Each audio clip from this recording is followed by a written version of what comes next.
Mucha pena, pero vamos a exprimirla al máximo porque la verdad que es un auténtico lujazo para nosotros contar en esta mesa redonda de cierre con tres nombres como son los de Stephen Graham Jones, Paul Tremblay y Grady Hendrix, que nos parece que representan lo mejor de lo que se está haciendo ahora en literatura de terror, en el terror contemporáneo. Y no solo eso, sino que los tres lo hacen con una aproximación muy diferente entre sí y encima resulta que se conocen y se llevan muy bien, o sea que son una especie de tres mosqueteros del terror un tanto extraños, ¿no? Y como decía, no podemos estar más contentos porque precisamente para una mesa como esta, en la que vamos a hablar un poquito de con qué ingredientes se puede sazonar una novela de terror, qué mejor que tres cocineros que preparan sus platos de una forma tan diferente. Pero antes de entrar en esto, sí quería empezar con la pregunta que solemos hacer en este tipo de mesa, que es ¿en qué momento estuvieron expuestos al terror a través de, da igual que sea una peli, de una novela, de cualquier otro medio narrativo o cualquier cosa que les haya marcado bastante como para decidir, yo también quiero hacer esto, yo también quiero asustar a la gente? ¿Cuál es esa imagen que se les quedó grabado y que desató su pasión por contar historias de terror?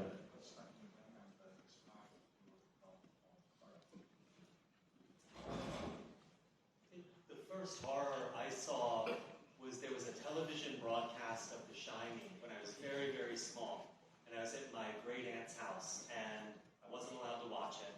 And my uncle he chewed tobacco, and so he had a big styrofoam cup he would spit in and slowly fill it, and he had it by his chair. So I could sit behind his chair and hide and watch pieces of The Shining on TV. But every time he turned around to get his spit cup, he would see me and yell at me, and I had to go.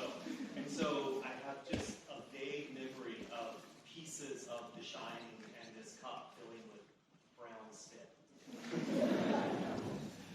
You know, for me, it's also early childhood. I am probably.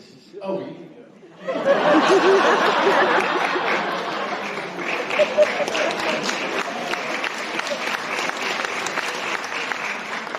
Creo que uno de los primeros recuerdos que tengo de entrar en contacto con las historias de terror fue cuando echaron El Resplandor en la tele y yo era muy pequeño. Estaba en casa de un tío abuelo y sabía que no me dejaban ver la película, pero también sabía que al bueno del hombre que mascaba tabaco lo que le gustaba era sentarse en su butaca y ponerse a ver la tele. Y yo me escondía detrás de la escupidera que tenía en el suelo y veía así por lo menos un cachito del Resplandor en la tele. El problema es que cada vez que ya tenía el tabaco muy mascado y quería escupirlo, agarraba la escupidera, se acercaba para escupir y ¡pum! Ahí me veía a mí, me pegaba la bronca y me tenía que largar yo corriendo. Pero mi primer recuerdo de contacto con el terror es eso, acompañado o al lado de una escupidera llena de saliva marrón y viendo trozos del Resplandor.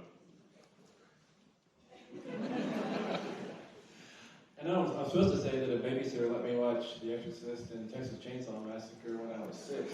But that's not what happened. This is before that. I'm probably 3 years old, maybe 4. And I have this stepdad who he's completely untrustworthy. He thinks he's Rod Stewart. He dyes his hair to look like Rod Stewart, and he wears his shirts open, and he drives really fast in his Trans Am. And I assume Rod Stewart would drive fast in a Trans Am. And he would on Sundays when he wasn't at work, he would get me out on the interstate with him and his Trans Am with the T-tops off. We'd go blasting down the road 120, 130 miles per hour, and I would stand in the passenger seat and hold his beers. And this is like 75, you know. And one day he took me to this other town where there's a caliche pit. And caliche pits in Texas are these big chalky holes in the ground that we get white rock out of to make road beds from. And they're really scary, they're really deep. And we got to the edge of one that had a really long drop, and he said, "Here, Stevie, hold my beer," and he handed me his tall silver can. And then he pivoted on his left foot and dropped off that cliff. And I remember standing there holding that beer and crying because I didn't know what to do, you know, because the guy who was my dad had just jumped off the cliff. And a few minutes later, while I'm standing there crying, he sneaks up behind me and taps me on the shoulder. And it was all a big joke. There was a place on that cliff that if you jumped off, you could grab a ledge and hand walk over and climb up the side. And he thought that would be a great joke to play on me. And And it worked because it really, I think that instilled in me the terror followed by the relief, which is kind of what horror is for me. And I've been seeking it ever since. Yo ya sé que tendría que decir que la primera vez que entré en contacto con las historias de terror fue cuando una niñera me dejó ver El Exorcista y La Masacre de Texas cuando tenía 6 años. Pero es que no es cierto, no fue esa la primera vez.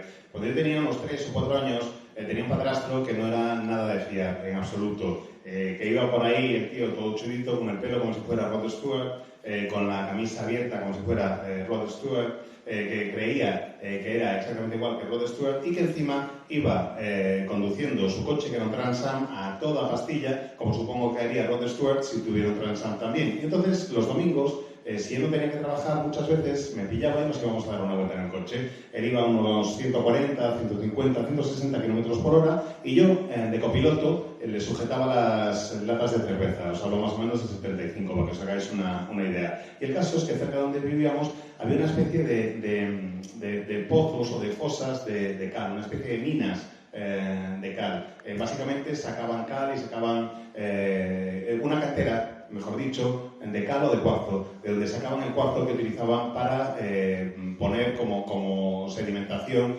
cuando estaban poniendo las carreteras. Y el caso es que coge el tipo y me dice: toma, Stevie, aguántame la birra. Y me da una lata de cerveza, yo pillo el cilindro aquel de metal, él da un paso hacia la izquierda y se cae. Esa cantera era un pozo muy profundo, que daba, vamos, que era realmente muy, muy, muy profundo y del que no se veía ni el fondo. Y ahí me quedé yo llorando, solo, sin saber qué hacer, con una lata de cerveza en la mano, mientras el tipo que se suponía que tenía que cuidarme acababa de caerse por una cantera abajo. Y al cabo de un rato, de repente, llega el fulano, me da un golpecito en el hombro y se parte de risa. Al parecer era una broma muy divertida que se le había ocurrido, porque resulta que en esa cantera hay un sitio que si saltas te puedes agarrar al borde, caes, te agarras al borde, te vas moviendo, agarrándote por el lateral y puedes volver a salir y llegas por detrás de quien esté ahí inspirándote. Al tío le pareció una broma divertidísima y supongo que en el fondo sí que tuvo algo de éxito y que sirvió de algo, porque sirvió para grabar a fuego en mí la sensación del terror puro acompañada del mayor de los alivios una vez ves que la situación se resuelve. Y eso es lo que he estado buscando desde entonces y eso es lo que para mí es el terror. Well, my first horror memory is my first memory. I was not quite 3 years old yet, and it was the greatest day ever because my grandparents had built like giant piles of leaves and they were throwing me into the leaves. And when I emerged after like many jumps, the very 1970s sweater I was wearing had this huge, like the size of my forearm, thing writhing inside my sweater. And I remember just like as a tractor beam slowly pulling away the sleeve to reveal a giant bee. I didn't really know what a bee was then, but then it stung me. That really sucked. I mean, I got to go to, my grandmother, she made me cookies and stuff, but it's that image stays with me, that sort of monstrous image. And my first exposure to horror were all monster movies like Creature from the Black Lagoon, Universal horror movies, The Wolfman, but they also terrified me. So my oldest dream that I remember is sitting in my family living room, the TV room. My father was on the couch. He was kind of a hairy guy, and he would turn into a werewolf and chase me. And the dream ended with me like diving, smashing through the windows like an action hero as a 4-year-old. And that dream used to reoccur. I love my dad. I don't think he's a werewolf, but there's part of me that still thinks there might be a chance.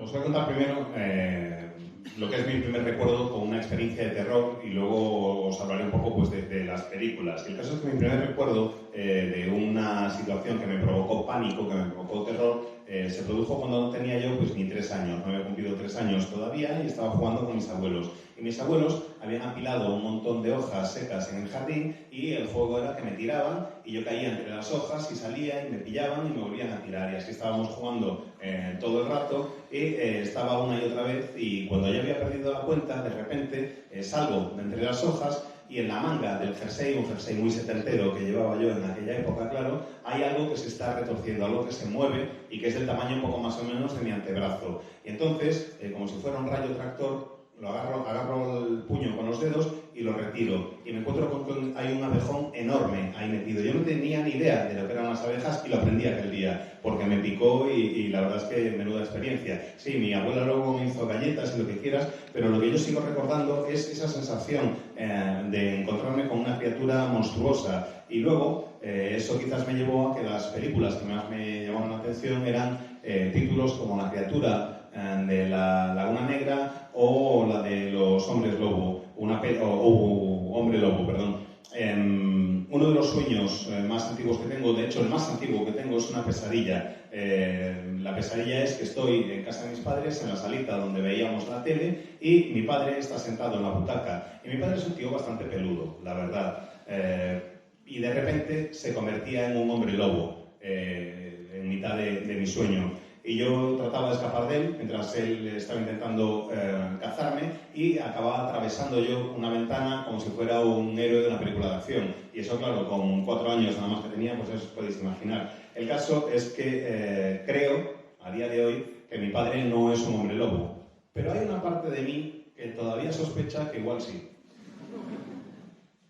Y entrando un poquito más realmente en el nombre de la mesa, me gustaría que intentaran mirar hacia su literatura, hacia su forma de hacer terror, y nos dijeran qué ingrediente especial que les hace únicos o consideran que ellos tienen y que a lo mejor otros escritores de terror no tienen, y que le da por tanto un sabor diferente al terror que hacen. O sea, ¿qué considerarían que es un rasgo distintivo que ellos tienen y que escasea?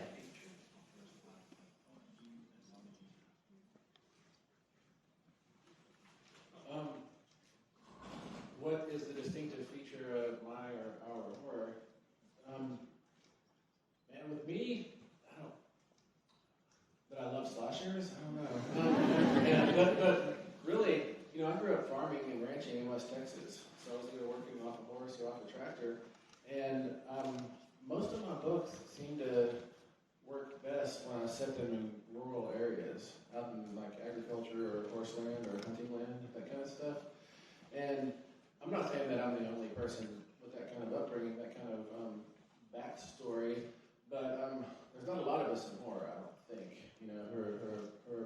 who are tractor drivers and horse riders, so if I have anything at all unique, it could be that, I guess, that's my best guess. No lo sé, para mí, como no sean que me encantan los slashers, no lo tengo muy claro. Igual, el hecho de que crecí en granjas en el oeste de Texas y que si no estaba montando a caballo, estaba conduciendo el tractor todo el rato, perdón. Veo que la mayoría de mis libros, que entre mis libros, los que mejor funcionan normalmente, son los que están ambientados en un entorno rural, en zonas donde hay cotos de caza, donde está permitido cazar o donde se crían caballos, por ejemplo. No digo que sea el único escritor que tiene una formación semejante que procede de un entorno semejante, pero, o sea, no soy el único escritor que sabe montar a caballo o que ha manejado un tractor de pequeño, pero creo que sí que soy uno de los pocos que han vivido este tipo de educación en el género del terror, y a lo mejor eso es algo que me permite diferenciarme un poco.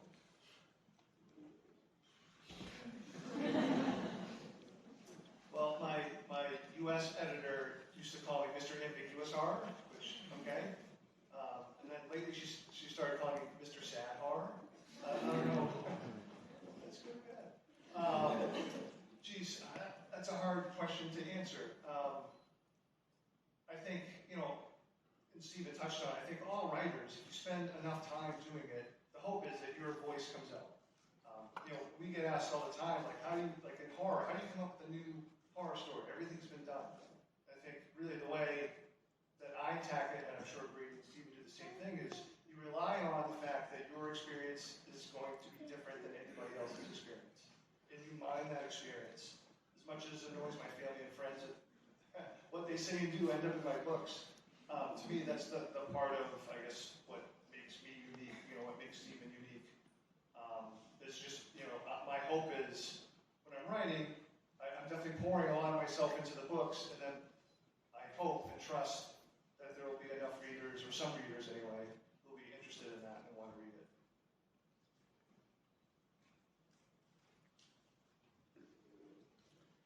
Al principio mi editor norteamericano me llamaba Señor Corazón Ambiguo y luego Señor Corazón Triste. Yo no sé si eso es que es una mejora o no, pero en fin, el caso es que así se refería a mí. La diferencia entre otros escritores y yo pues tiene un poco que ver con algo que mencionaba, aunque fuera de pasada, Steven.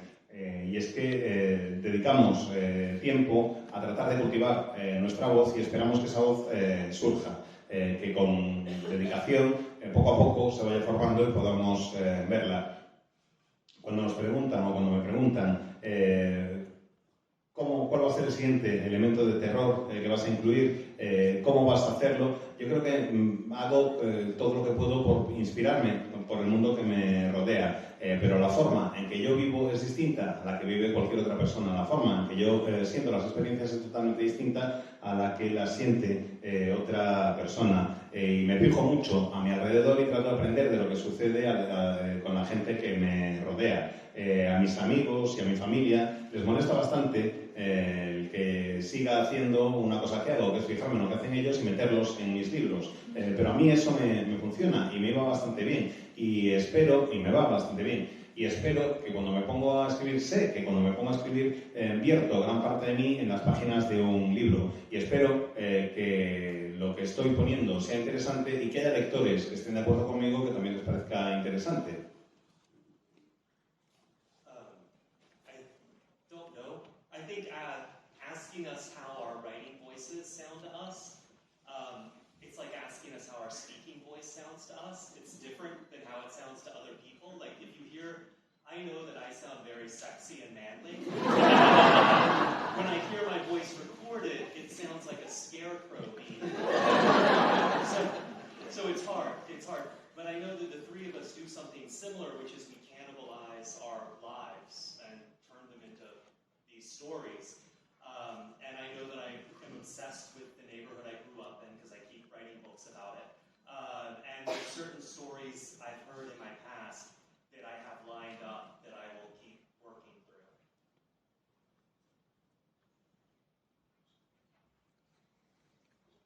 Pues no lo sé, la verdad. Si nos preguntas cómo suena nuestra voz como escritores, es como si nos preguntas cómo suena nuestra voz cuando hablamos. Yo sé que mi voz le suena al resto del mundo distinto de cómo me suena a mí. Tengo clarísimo que tengo una voz sexy y varonil y que luego cuando me oigo en una grabación parezco una urraca. El caso es que creo que lo que sí hacemos los tres es canibalizar nuestras vidas, canibalizar lo que nos ocurre para poder incluirlo en nuestras historias. También tengo claro que estoy obsesionado con el barrio en el que crecí. Sé que estoy obsesionado porque he ambientado ahí ya varias historias y luego tengo otro montón de historias más que quiero ir tratando, que tengo ahí en fila india, esperando a que las pueda ir procesando y todas tienen que ver con este barrio. Justo antes de abrir el turno de preguntas, voy a dejar una última hecha que es la complementaria un poco a esta, ¿no? Y ya no es preguntarle por su propia voz, sino por la voz de otros autores. Cuando los tres leen mucho, que es algo que evidentemente todo escritor debe hacer, o sea, hoy es lo que más hemos oído esta semana, ¿qué es lo que más le llama la atención cuando lo leen un libro de terror que les apasiona y dicen, vaya, esto justo a mí me gusta hacer así, esto no es la parte que mejor se me da? ¿Qué es lo que más le llama la atención de otros? ¿Qué ingrediente de otros le gustaría tener y echar en falta en su literatura?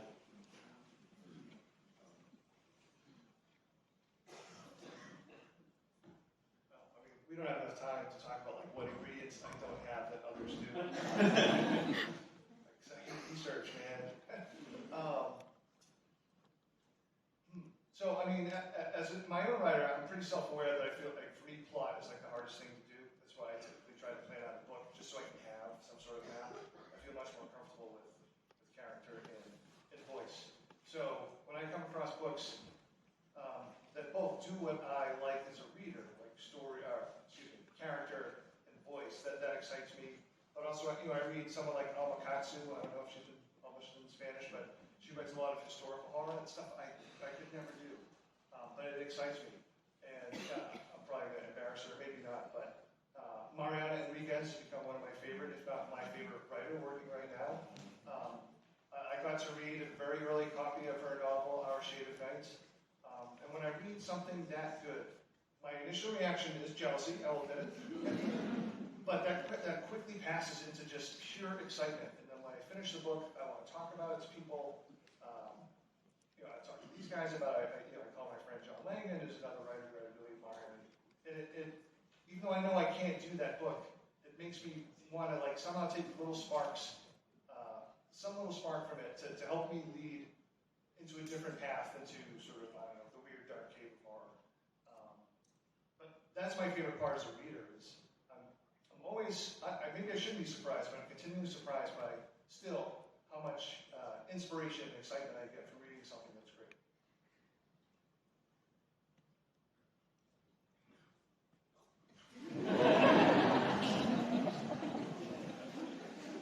No hay tiempo en esta charla para explicar todo lo que creo que me falta en mi estilo de escritura y todo lo que le robaría a otros.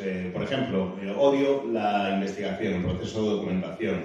Y me cuesta mucho la parte del argumento, por eso me tengo que esforzar muchísimo por hacerlo lo mejor que puedo y para crearme algún tipo de mapa. Sí se me da mejor y sí me gusta más lo que tiene que ver con los personajes y con la voz.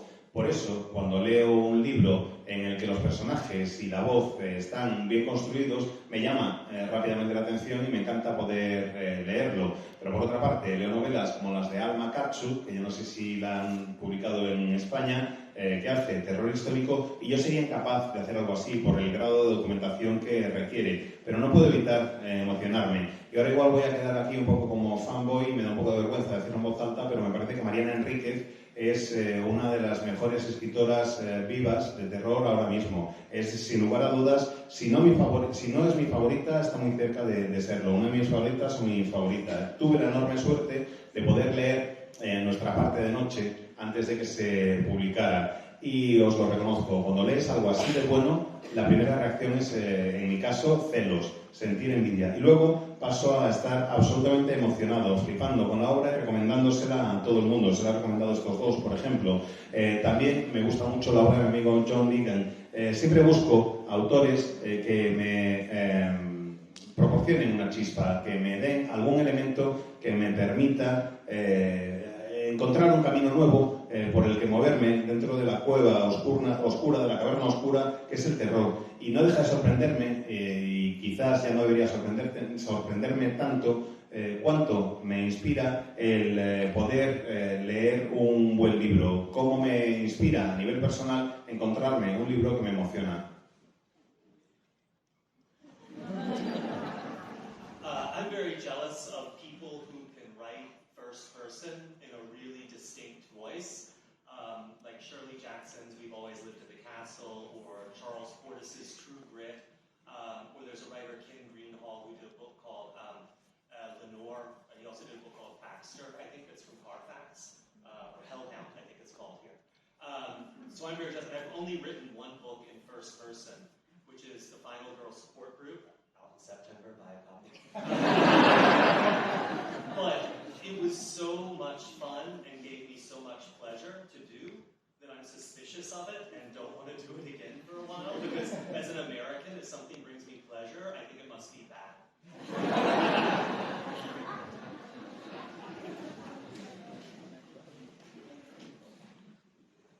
La verdad es que me da envidia y siento celos aquellos autores que son capaces de escribir en primera persona y que tienen voz propia, como por ejemplo Shirley Jackson en Siempre vivimos en el castillo, o como por ejemplo el autor de True Grit, o quien escribió Lenore, entre otros. Escribir un libro en primera persona solo lo he hecho una vez. Y me sorprendió lo fácil que me resultó, porque normalmente me cuesta muchísimo trabajo. Es el Final Girl Support Group, que no sé cómo se traducirá al castellano, pero sí sé que sale a la venta en septiembre, así que ya vais comprando un ejemplar. Y me divirtió muchísimo esa situación, me divirtió muchísimo la experiencia y vivirlo así. Y al mismo tiempo me generó cierto recelo. Quizá me pusiera ahí un poco suspicaz, porque claro, debéis recordar que soy norteamericano y para nosotros cualquier cosa que nos dé placer es mala. currently reading a werewolf thing of hers that hasn't come out yet. It's really good. This is all of her stuff. And it's cool that Grady mentioned True Grit, because that was going to be my model to use to explain what I wish I could do better as well, or do it all. The two hardest things for me on the page in a novel and a story, just in fiction, are the boring parts. I do really bad with the boring parts. And like Charles Portis in True Grit is able to make bargaining for a saddle last for 6 pages and be so fascinating.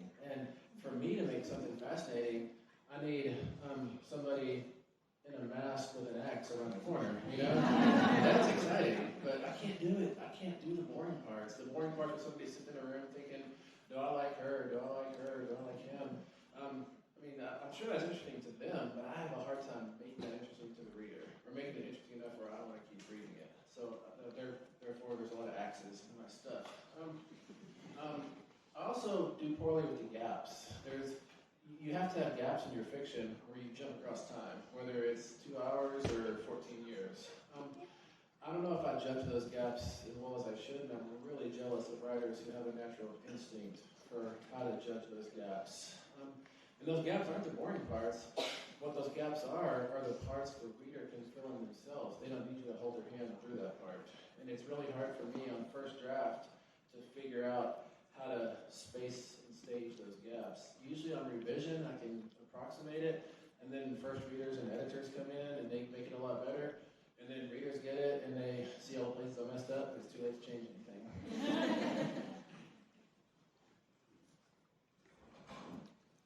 Pues iba a mencionar también a Alma Cacho, que me estoy leyendo ahora una novela suya de Hombre Lobos, que todavía no se ha publicado, de Hombres Lobos, mejor dicho, que todavía no se ha publicado y es absolutamente fantástica.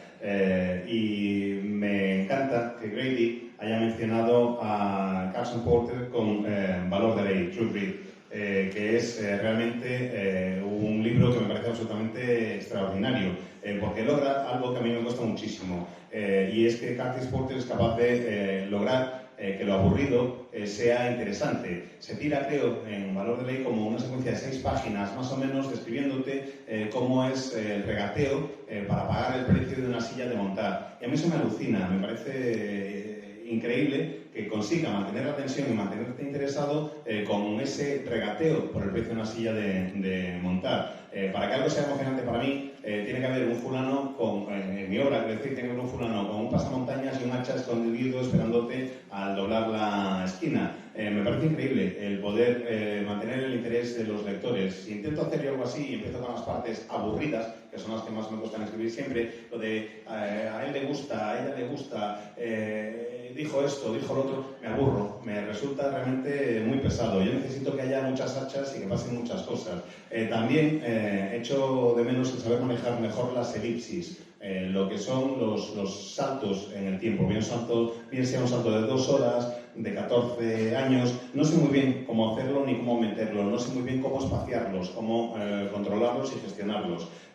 No me suele salir bien de primeras, y una elipsis sería básicamente aquel momento en el que no hace falta que lleves al lector de la manita, en el que el lector puede rellenar los huecos solo y no hace falta que le cuentes lo que está pasando. Eso se me da muy mal, sobre todo en primer borrador. Luego ya en el segundo borrador y en las revisiones lo voy espaciando mejor y creo que sale mejor. Después encima tengo lectores adicionales y llegan los lectores beta y llegan los editores y hay más revisiones y al final, más o menos, creo que queda la cosa un poco medio bien. Aunque también es cierto que en ocasiones, después de tanto cambio, me parece todo un jaleo enorme que digo, mira, ¿sabes qué? Ya lo dejo así y no toco nada más. Bueno, pues aquí los tenéis. ¿Quién va a ser el primero o la primera? Primero de todo, gracias por su titánico trabajo traduciendo, porque hoy estamos todos cansados. Y la pregunta va a tratar de ser rápida. Con semejante Dream de terror, de novelas de terror, si imaginásemos un crossover con vuestras respectivas novelas, ¿cuál sería la historia de terror definitiva que saldría de esta frase del texto?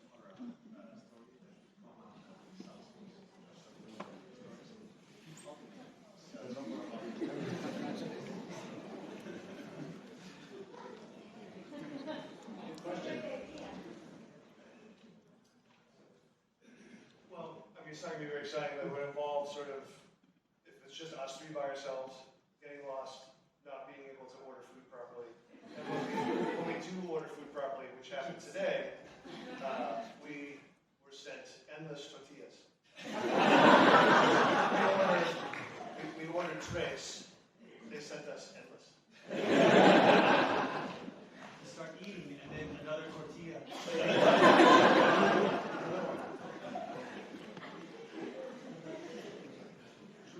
Me temo que la respuesta no va a ser muy emocionante, pero si fuera algo creado por nosotros tres, está claro que, visto lo visto estos días, sería perdernos, no saber cómo movernos por la ciudad y no saber muy bien cómo pedir algo de comer. Hoy, que por fin hemos conseguido pedir la comida bien, hemos tenido un surtido infinito de tortillas.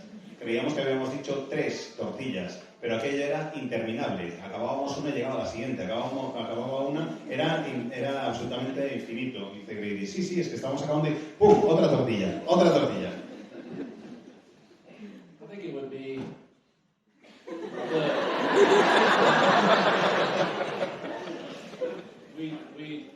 we'd have Grady's possessed girl from my best friend's exorcism in Paul's cabin at the end of the world, and I would bring some werewolves to the door.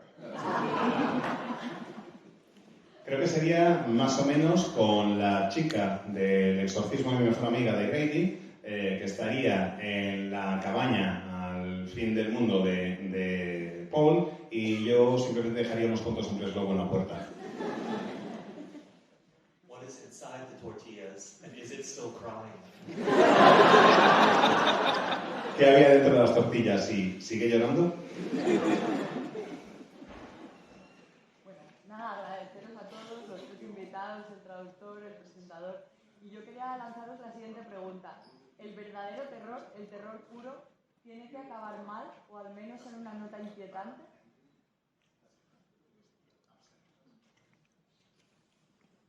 I don't think horror has to do anything. Yeah, I think happy endings are much more difficult. In horror, it's easy to have a down ending because people are dying left and right. So just throw a few more bodies in the pile and you're done. But that's not quite satisfying. I think what we want in horror is we want the terrible, dark, long tunnel of, vampires on the roof, werewolves on the ground, cars coming alive and trying to shut us the doors, all the bad things that happen. But what we really want is that speck of light at the end of the tunnel that we can move steadily towards and fight for. And at the end of the story, maybe they make it to that point of light, maybe they almost make it. Either way, there's hope. And that's really what I get from horror is hope. More than I love the scares, I love the terror, I love the dread, I love the monsters, but it's the hope I stick around for.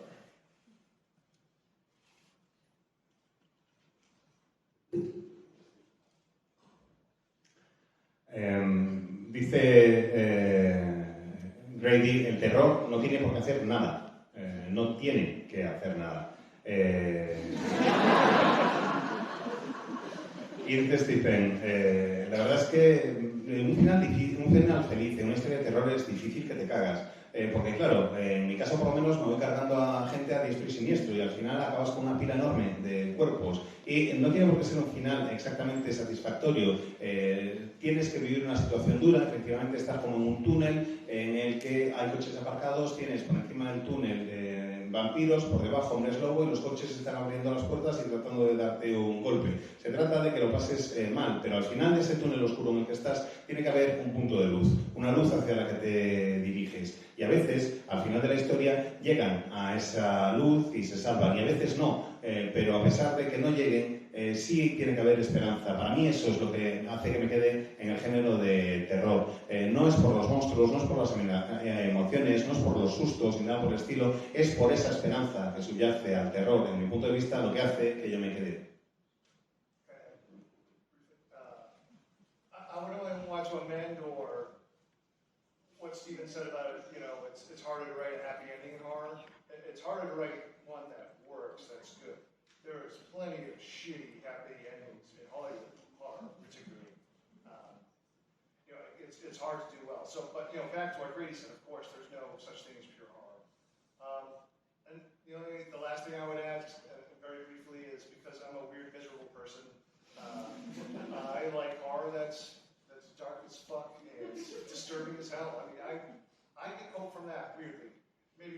just sort of, going through that experience and coming out the other side, like Stephen talked about. But I don't know, for me, my favorite horror stories feel the most truthful to me. And a lot of times it means it ends sort of dark and dour. So fine, I'm Mr. Sad Horror.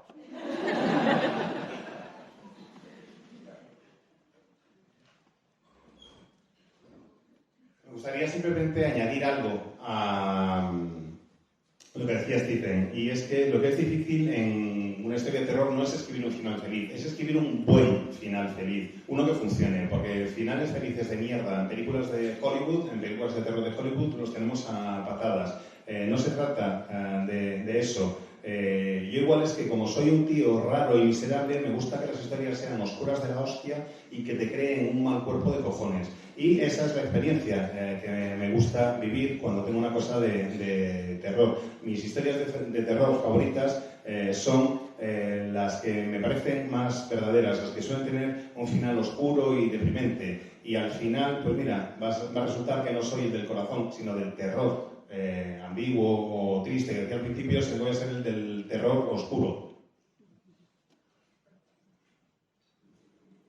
¿Cuál es la película de terror que más os ha perturbado?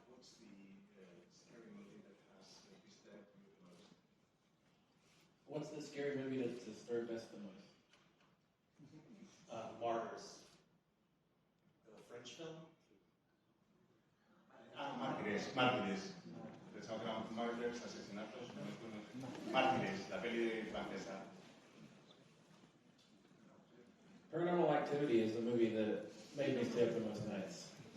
Actividad paranormal o sobrenatural es la que me hizo no conciliar el sueño durante más noches.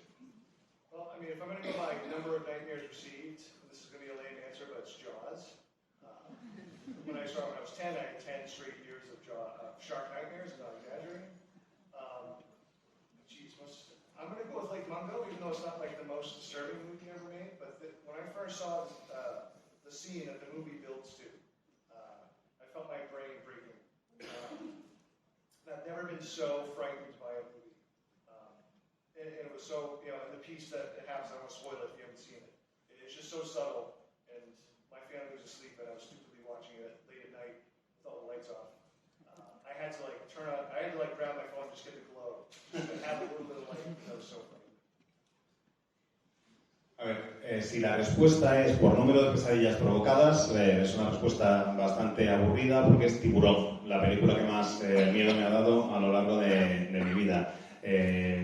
Por número de pesadillas provocadas, quiero decir, pero en cuanto a la película que me haya perturbado más, diría que es Lake Mungo, Lago Mungo. Que es una peli en la que se está durante todo el rato construyendo, la historia se construye para llegar a una escena determinada y es una escena que me rompió el cerebro cuando la vi, que realmente me dejó aterrado y tuvo un gran impacto en mí, me reventó realmente y encima cometí la estupidez de ver la peli a solas con un amigo que se había quedado dormido y estábamos en una casa a oscuras totalmente y lo que hice inmediatamente según vi esa escena fue agarrar el móvil para tener por lo menos un poquito de luz que era el brillo de la pantalla.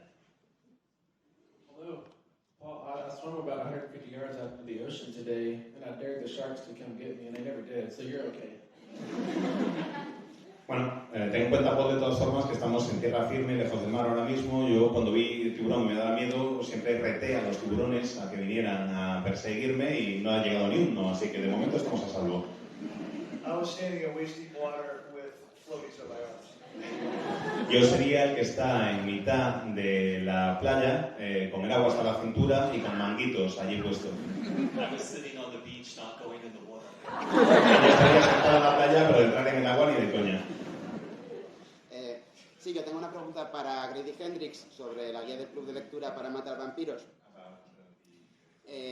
Al principio de la novela, el vampiro tiene unas características muy clásicas del folclore, como no poder entrar en las casas si no lo invitan o controlar a los animales. Parece que Drácula puede ser una guía incluso. Pero luego vemos que en vez de colmillos tiene esta especie de apéndice que le sale de la garganta. En vez de beber sangre hace esta especie de diálisis, ¿no? Y cuando lo más característico de un vampiro clásicamente es tener colmillos largos y beber sangre, ¿no? Entonces, ¿por qué optaste por esta combinación o este cambio a mitad de la novela, digamos, o este cambio de rumbo? Okay, so vampire fangs are very stupid. Fangs look cool, but fangs are to inject poison into something, not to suck. Yeah. It's the two smallest straws in the world. So also, the human blood supply only has about 6,000 calories. So how is this a food source? The vampire will have to eat 4 times a week, so you have 4 dead bodies every week. There's no way an animal would evolve like this to survive. So I thought, what is this about? Because I have to have the blood sucking. So I thought, oh, if vampires are immortal, maybe their internal organs don't work the way ours do. They don't generate antibodies. The toxins in their blood don't get filtered by their kidneys and liver. So they have to hook up to a human blood supply, like a dialysis machine, and pump their own blood through, get it cleaned, and bring it back. And so then they need more apparatus than 2 little fangs. And then I always thought it was very stupid that vampires go for your neck. Like, anytime I've ever had a hickey, like, people see it. You think you can do this, but people see it. So a bite mark, like, your mom says, what's that?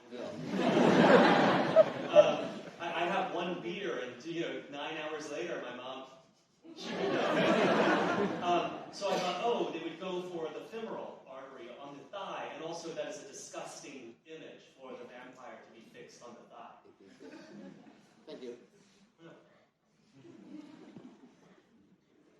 A ver, los colmillos son estúpidos, son una estupidez lo de que los vampiros tengan colmillos. En primer lugar, los colmillos sirven para inyectar veneno. Si me vas a chupar algo con un colmillo, son las pajitas más pequeñas y ridículas del mundo. Ahí. Además, el total de la sangre de un ser humano supone 6.000 calorías. Con 6.000 calorías, eso quiere decir que un vampiro tendría que comer 4 veces a la semana. Y eso significa 4 cadáveres a la semana. No hay ningún animal que evolucione de manera lógica con esas características. Eso está clarísimo. Si de lo que se trata es de chupar sangre, empecé a pensar por qué tendría que hacerlo. Y se me ocurrió que, dado que los vampiros son inmortales y viven muchísimo tiempo, pues sus órganos internos probablemente son distintos de los nuestros y seguramente no les funcionen ni los riñones ni el hígado, lo cual quiere decir que en un momento determinado necesitarán algún órgano que les limpie la sangre. Por eso necesitarán una fuente de diálisis que les permita, va a ser una máquina de diálisis humana, o más o menos, que les permita limpiar la sangre y que luego esa sangre vuelva a entrar en el circuito de su cuerpo. Y para eso los colmillos no sirven de nada, desde luego.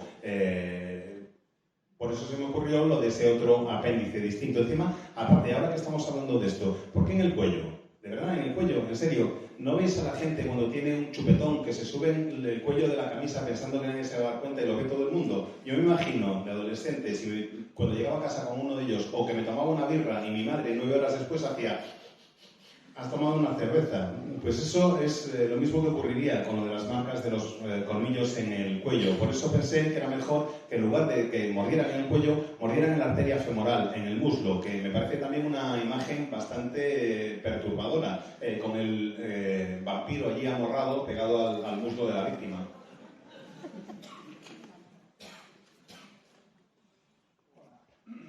Imagino que como autores escribís sobre cosas que os asustan a vosotros. Y mi pregunta es si vuestros terrores han evolucionado desde que erais pequeños y desde que empezasteis a escribir, o se mantienen, o tenéis los mismos miedos y escribís sobre ellos.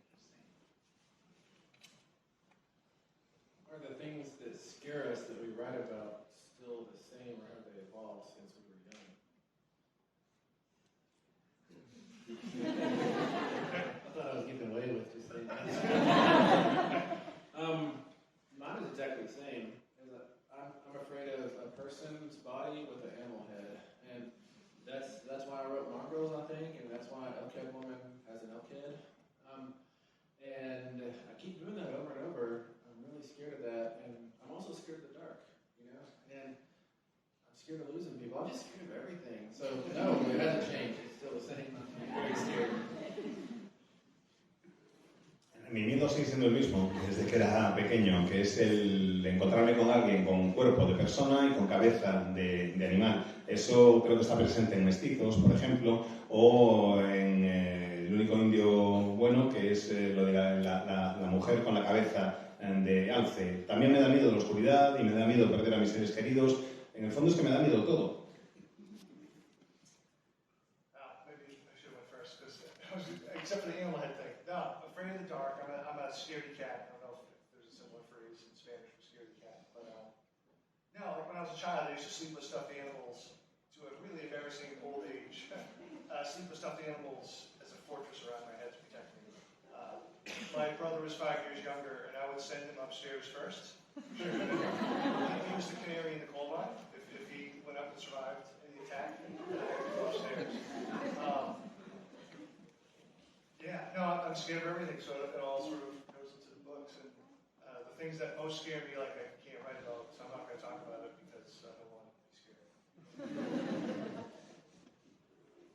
Me da miedo la oscuridad, soy como un gato asustadizo. Soy asustadizo como un gato, si queréis. Tanto es así que cuando era pequeño, bueno, y ya no tan pequeño, hasta una edad en que me da vergüenza confesar ahora mismo, me hacía un fuerte con peluches en torno a la cabeza para que no me pudieran atacar y para que me pudieran proteger. Tenía tanto miedo de la oscuridad que aunque tengo un hermano más pequeño que tiene 5 años menos que yo, siempre iba el primero cuando teníamos que subir las escaleras para irnos a la cama, porque compartíamos habitación, en caso de que, oye, si había un ataque, por lo menos igual podía sobrevivir. Todo me da miedo y todo aquello de lo que me da miedo suelo escribir sobre ello, pero no voy a deciros lo que me da más miedo de todo, porque si lo digo en voz alta me daría miedo. I can think hard enough about anything and convince myself to be scared of it. So Si pienso con la suficiente intensidad en algo, logro que me dé miedo, así que eso es lo que hago. I did the same thing with my little brothers as Paul, and I used to have a lot more little brothers. Yo hacía con mis hermanos pequeños lo mismo que Paul con el suyo, y antes tenía muchos más hermanos pequeños.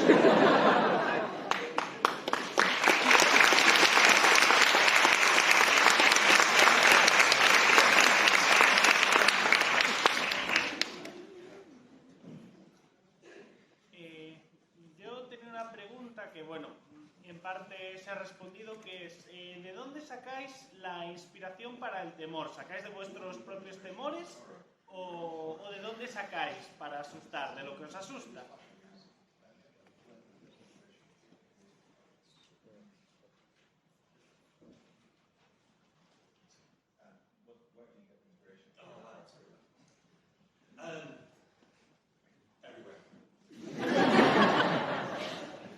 Just your life, you know. There are stories I've heard in my family and things that have happened that I want to talk about, and there's always kind of a dark way to look at them.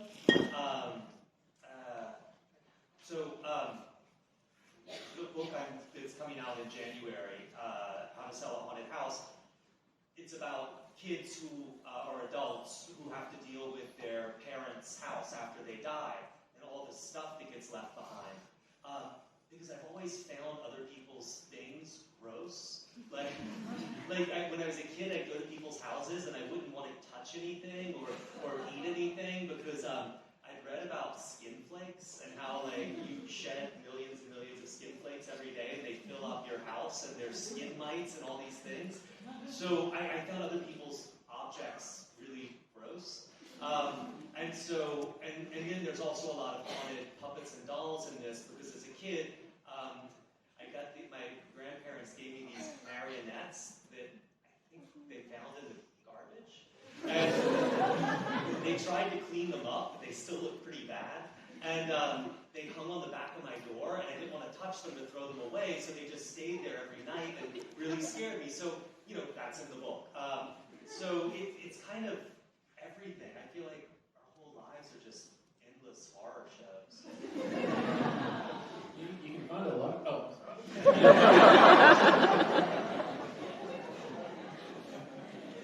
En todas partes. Encuentro inspiración para mis historias de terror en todas partes. En lo que voy viviendo, en las historias de mi familia, en lo que les pasa a mis padres o en cosas que voy oyendo. o sea, en todo lo que veo. Mi siguiente libro se titula How to Sell a Haunted House, que sería algo así como Cómo vender una casa encantada, y en él cuento la historia de unos hermanos que se encuentran con que tienen que vaciar la casa de sus padres, que está llena de un montón de cosas. Y a mí es que las cosas de otras personas me dan asco. Me han dado asco desde pequeño. Cuando iba a casa de alguien no me gustaba tocar nada, ni comer nada, porque había leído no sé dónde lo de que perdemos millones de células epiteliales, de escamas de piel cada día y que se caen encima de la comida. Y lo cierto es que me daba un asco enorme, no quería ni tocarlo y me imaginaba que me comía la piel de otra persona y no me gustaba absolutamente nada. También creo que existen muñecos y animales de peluche encantados en las casas de otros. De hecho, sé que en la mía, bueno, pues mis abuelos una vez me regalaron una especie de marionetas que me parece que se encontraron en la basura. Intentaron limpiarlas, pero aquello tenía una pinta bastante chunga, yo no quería ni tocarlas, entonces las colgaron en la parte de atrás de mi puerta, detrás de mi puerta, y yo no las tiraba siquiera porque no quería ni tocarlas. Ahí estaba noche tras noche con las marionetas mirándome. Y eso también aparecerá en el libro. Lo cierto es que me da miedo todo lo que me ocurre en la vida.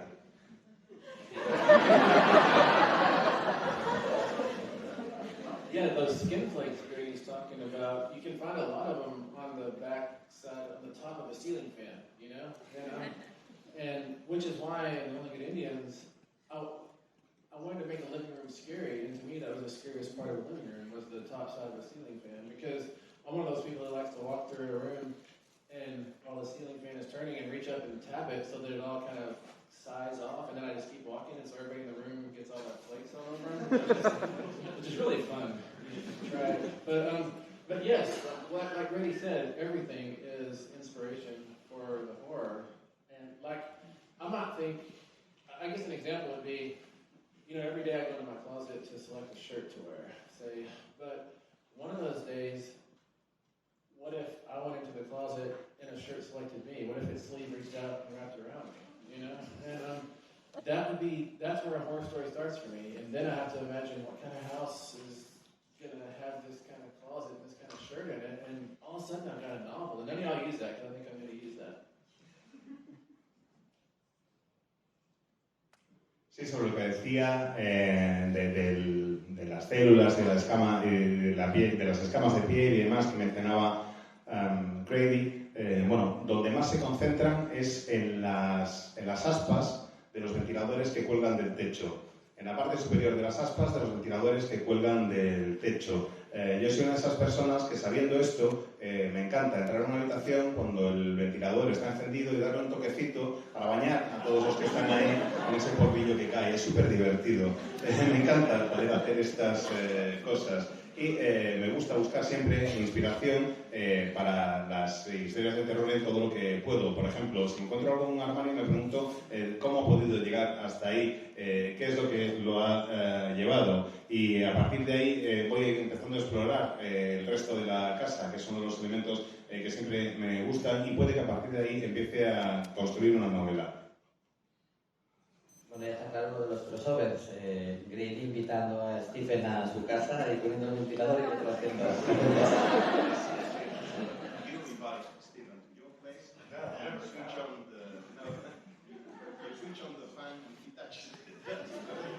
After hearing this story, Stephen is never coming to my house.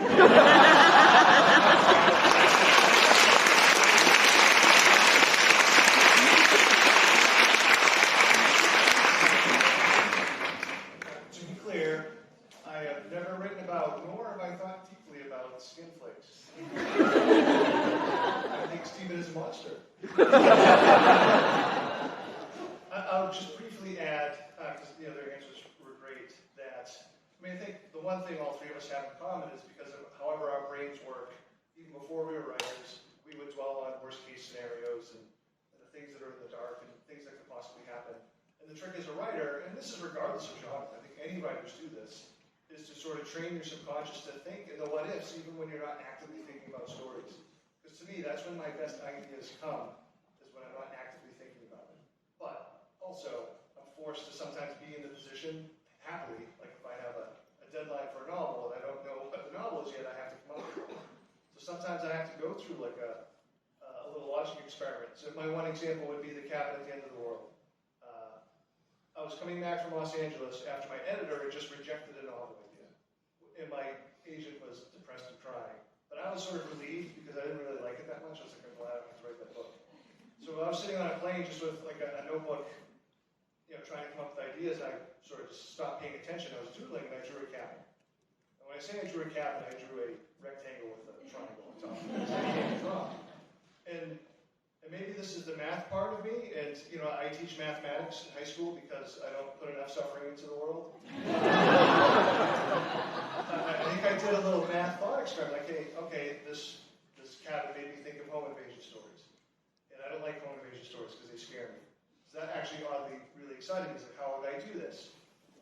And it felt like a little bit of a logical thought process to me. It's like, okay, strangers are coming. I don't want to do the thing where the strangers, you know, are necessarily there to kill the family, but also, you know, we've seen, there's been plenty of versions of movies where, you know, the family ends up killing the invaders. So, like, I started trying to just put that logic together. How can I make something, you know, that would be interesting, you know, to me, but also to everybody else. I don't know, and again, part of that is just like training your subconscious, rewarding your subconscious for bringing new ideas.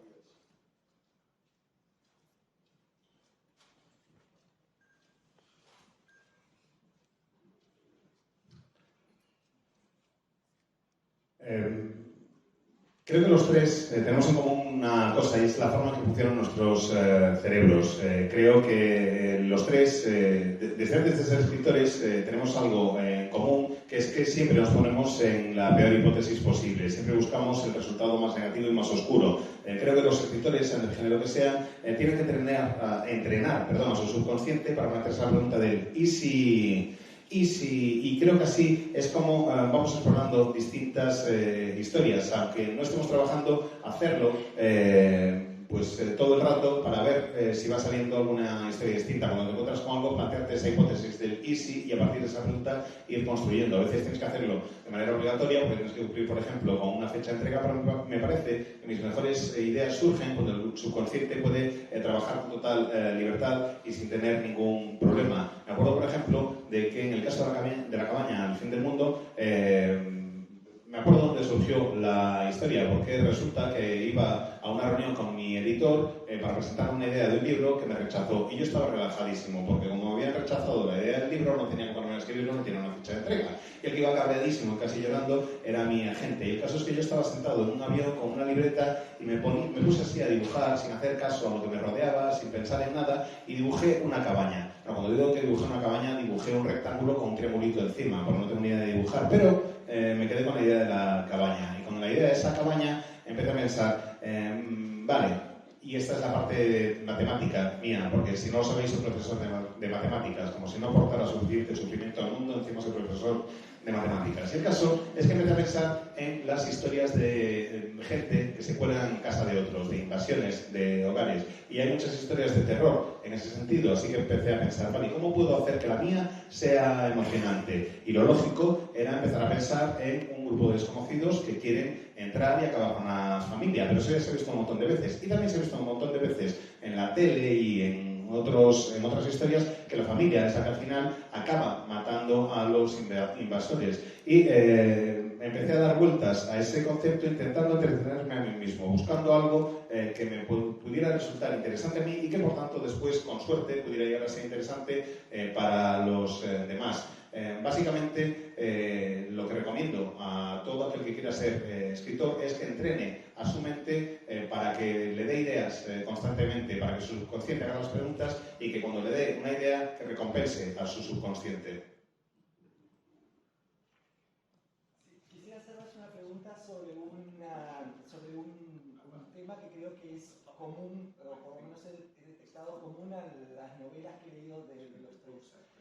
En algún momento de vuestras historias, los protagonistas se encuentran aislados, ya sea social o físicamente del resto.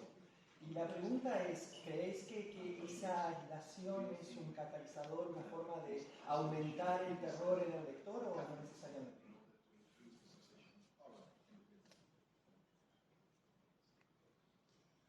is isolation a big part of what we... I mean, isolation is a big part of what we do. Why do we do it? Does it increase the terror? Yes, I think there is always a mini isolation arc in most horror narratives that you'll encounter. And the reason I think it's done is that when the protagonist is, like in Eleanor in Haunting of Hill House, when she is all by herself, nobody believes her about what's happening, she's losing it, then she has become victim not just to the machinations of the house, the supernatural, her so-called friends, but to herself. When you're isolated, you start to eat yourself. And that is the most terrifying to me. Creo que sí, desde luego, que el aislamiento forma parte intrínseca de lo que es el terror. Y que eso es necesario para que exista ese terror. Pienso, por ejemplo, en la protagonista de La Casa en la Colina, de Eleanor, cuando está sola, porque ya nadie la cree, es cuando realmente se desata todo el terror. Hasta entonces ella había ido haciendo caso a sus amigos, está lo de la casa encantada, los amigos sobrenaturales y demás, pero en el momento en el que está ella sola y empieza a cuestionarse a sí misma, es cuando empieza el terror de verdad, porque es cuando se está devorando a sí misma. I think what Stephen said, but also there's two other reasons for me. One is you want to connect with the reader, and the reader reads alone. You don't read a book in a movie theater with an audience. You're by yourself. So I think they respond to characters who are alone, who are isolated. It mirrors the reader. Also, I am very lazy. And so it's too hard to have so many characters and be inside them, so you get rid of them one by one. It's just your main character and maybe one other. Creo que lo que dijo Stephen y dos cosas más, me gustaría añadir dos cosas más. Una, por una parte, es que te permite entablar una mayor conexión con el lector, porque por lo general el lector lee a solas. No se te ocurre normalmente ponerte a leer en mitad de la proyección de una peli de cine. Y creo que si lees a solas y el personaje está solo, se puede establecer una mayor conexión al compartir la sensación de aislamiento de los dos. Ese es el primer motivo. El segundo es que soy muy vago. Entonces, cuando tengo demasiados personajes en la cabeza, quiero ir librándome de ellos uno a uno hasta que solo quede el protagonista y a lo mejor otro más.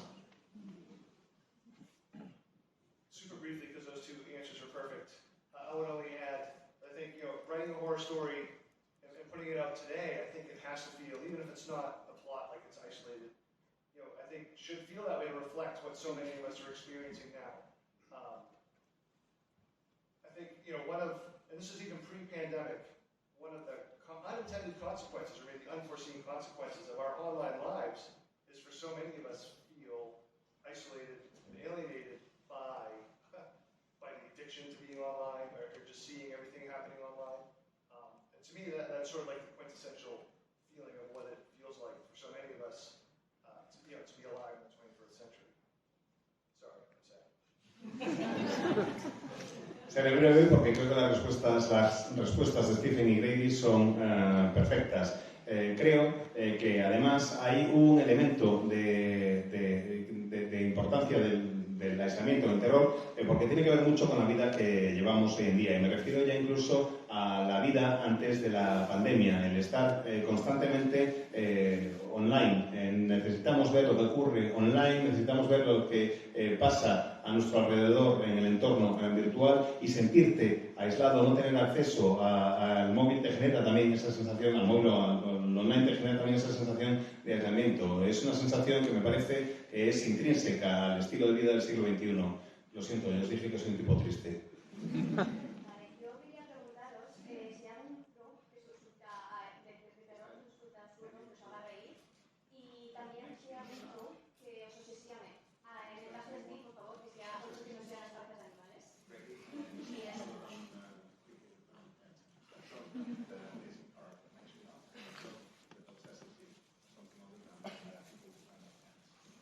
So I have two tropes that I really find entertaining. One is leprechauns. I don't know. There's been a couple of leprechaun horror books, movies. But also also, one thing I really love a lot in horror and in real life is animals attacking people. In a book or a movie, it's like, this rabbit or this cat is like, I'm sick of this shit. I'm not going to put up with this anymore, and just goes for them. And when you see in real life a video of someone being attacked by an animal, I'm on the animal side every time. But then one that really scares me is zombies. I will have nothing. I saw Dawn of the Dead much too young, and the idea of being sort of isolated by a slow-moving mass of people who don't care about me and then they eat me alive, it's terrifying. I couldn't write a zombie book. Hay dos tropos que me hacen partirme de risa. Uno, los leprechauns, estos duendes de la tradición irlandesa. Se han hecho unas cuantas pelis de terror sobre ellos y la verdad es que me hacen bastante gracia. Y luego hay otra situación, otro tropo, si queréis, que me hace gracia tanto en las novelas de terror como en la vida real, y es cuando los animales atacan a las personas. Me parto de risa cada vez que veo uno de estos. Si estoy leyendo un libro o veo una peli y el animal se tira encima de alguien, es en plan, pienso que el animal está diciendo, ya estoy hasta los huevos, no aguanto más, que te vas a enterar porque esto no hay quien lo soporte. Y efectivamente creo que eso es lo que hace el animal y me hace mucha gracia. Y cuando veo los vídeos estos que hay en internet de un animal que ataca a una persona, me empiezo a partir de risa. Me hace una gracia que lo flipo y siempre voy del lado de los animales, siempre soy del bando de los animales. En cuanto a historias o tropos que me den miedo de verdad, los zombies. Me dan muchísimo miedo. Creo que vi El Amanecer de los Muertos muy joven, demasiado pronto, y me da miedo esa sensación de sentirme aislado, aunque esté rodeado de un montón de gente que además no se preocupa por mí y lo único que quiere es comerme. Así que si hay algo que creo que no escribiré nunca es una novela de zombies. I don't know if there's like one particular trope that makes me laugh or maybe cringe. I mean, because they all can be done like really poorly. Like just when you think there can't be like a really cool vampire novel. Writes one more. I'm going to pick two of my favorite tropes that I'm afraid to go near because I don't think I could do a good job with it. One is werewolves, and I honestly think Stephen wrote the best werewolf novel of the 21st century with mongrels. So he already wrote it, so I don't have to bother going near it. But I want to someday write like a giant monster kaiju kind of novel. I just haven't been able to come up with an idea. Although I would say maybe the trope I'm most tired of is maybe haunted houses. I think that'd be really hard to do, so good luck with that. No diría que hay un tropo que me haga reír o uno que me dé mucho miedo, pero sí diría que hay varios. Por ejemplo, el de los vampiros, que me parece que está hecho hasta la saciedad y estoy aburrido ya de él. Bueno, pues resulta que de repente llega Grady y hace una estupenda novela de vampiros. Así que creo que se puede hacer buenas historias con cualquier tropo. Pero sí hay dos a los que no me acercaría ni de broma, porque no me llaman nada la atención. Por una parte, los hombres lobo. Me parece que ya están muy vistos, pero encima es que en Mestizos Stephen ha hecho la mejor novela de hombres lobos de lo que llevamos del siglo XXI, así que no tengo ni que preocuparme porque ya lo han hecho. Y luego hay otro al que no me acerco ni de lejos, que son los monstruos gigantes. No me acerco porque no me veo capaz de hacerlo. Me encantaría poder hacer una novela de kaijus, de monstruos gigantes, y no he sido capaz de momento. Y el que creo que no funciona de ninguna de las maneras es el de las casas encantadas, así que buena suerte, Grady. Y'all can get the question from the context, but specifically it was what tropes are we most fans of, and what tropes in horror do we kind of push back against or not believe in so much, and the qualification was no animal head people. But that does leave me room to say that I'm also quite frightened of animals with people heads. You know?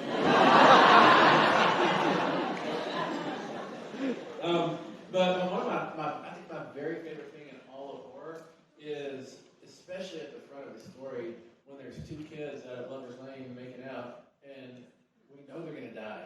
That makes me so intensely happy.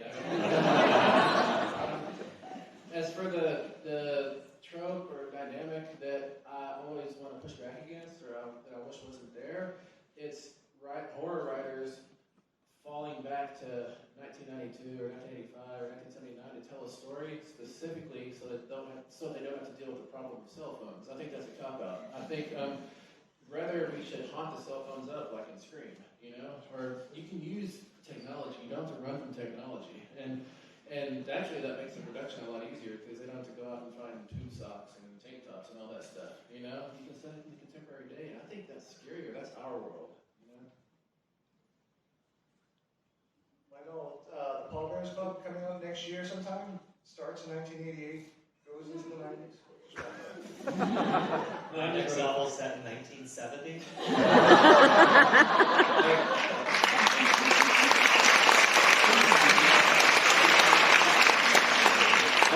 I just sold a novel yesterday set in 1989.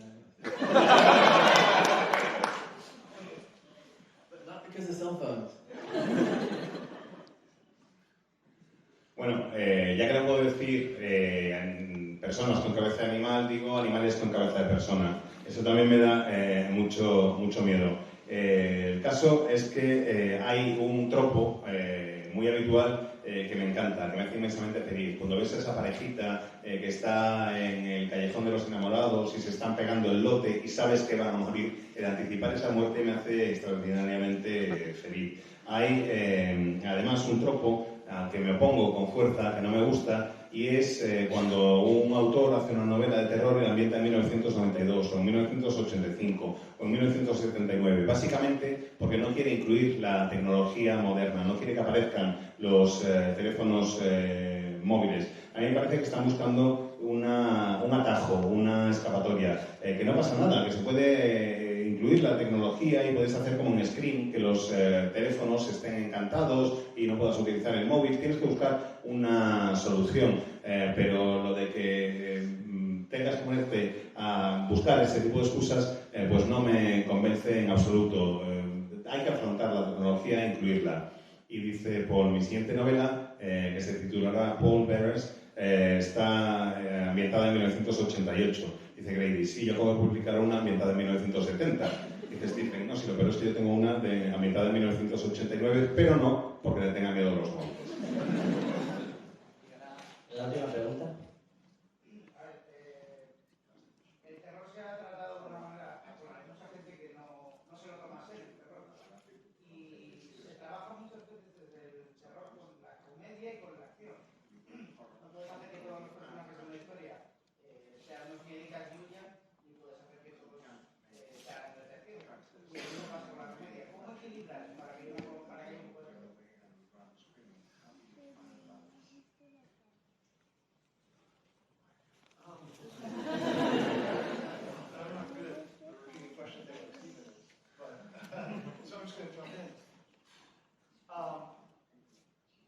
For most of my novels, I do feel like I try to go in treating the horror as realistically as possible. What I mean by that is, I want it to feel like this is really, I try to imagine this is really happening. What would the people do? I don't know if that sounds like trite, but I don't know, as much as I love Stephen King, it's like, the crazy supernatural things that happen, like I think if that were to happen in reality, I don't know, the reaction would be slightly different. And I tend to have my supernatural slip into the supernatural be a little bit more subtle and harder to define. And that's just me trying to make the horror as realistic as possible. Whatever that phrase means, that's what it means in my head. So I don't know if that's the answer to the question, but that's what you got. Saturday, 9:30.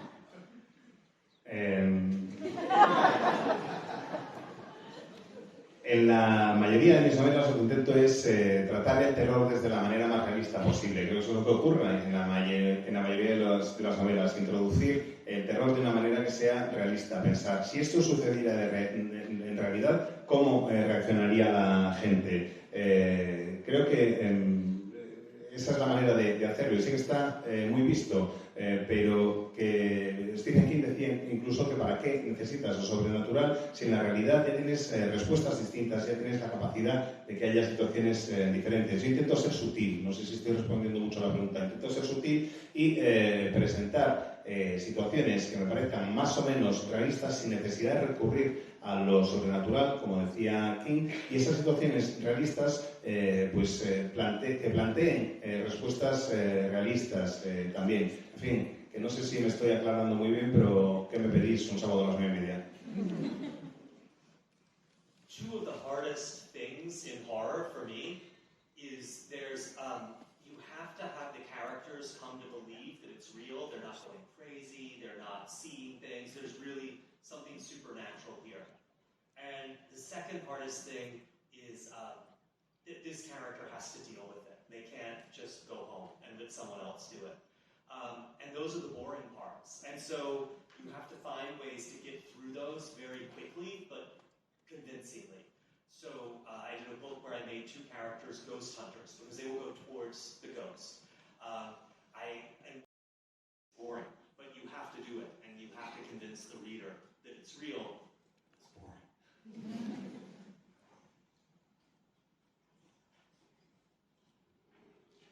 Creo que las dos cuestiones que son realmente más difíciles a la hora de crear un libro es en el tratamiento de los personajes, es lograr que sean que el lector se crea que son personas reales, que no están locos, y que eso por un lado, y por el otro que son esos personajes los únicos que pueden resolver la situación, que pueden lidiar con lo que tienen ante ellos. Es muy aburrido, pero hay que hacerlo rápido, convencer al lector de lo que ocurre con los personajes. En un caso concreto dice que dos personajes se convirtieran en catafantasmas en uno de mis libros porque se encuentran con un fantasma y se enfrentan de golpe con él. Creo que es necesario hacerlo y hacerlo lo antes posible, aunque es bastante peligroso porque es difícil y es aburrido. Y tienes que tratar de convencer al lector de que lo que le estás contando es realista y que la respuesta es más o menos lógica.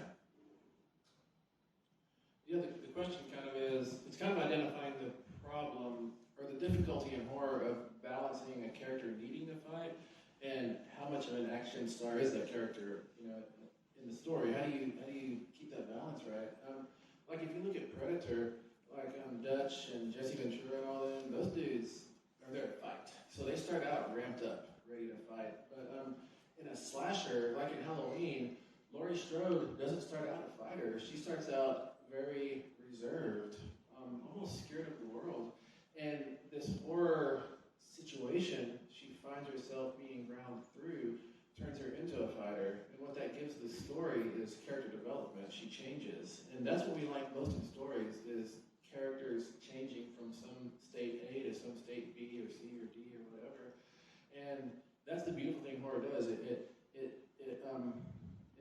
finds the reserves of strength and tenacity inside people and brings them to the outside and lets them maybe survive. And that's what I love about it, really.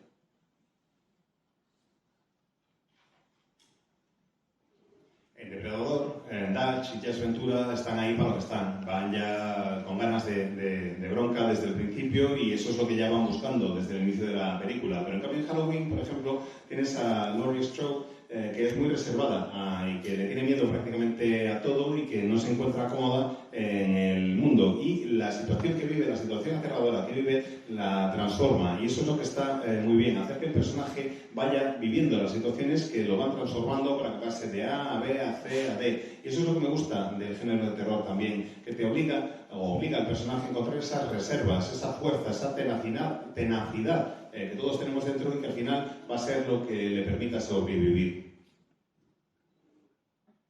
Bueno, pues hasta aquí hemos llegado. Han acabado las charlas del Celsius de este año, pero el Celsius todavía no ha acabado. Recordad que os queda Dred en la calle, la noche de culto de Jesús Palacios por la noche, y cuando esto acabe, como ya será domingo, quedará un día menos para el Celsius de 2023, que ya sabéis que es del 18 al 22 de julio.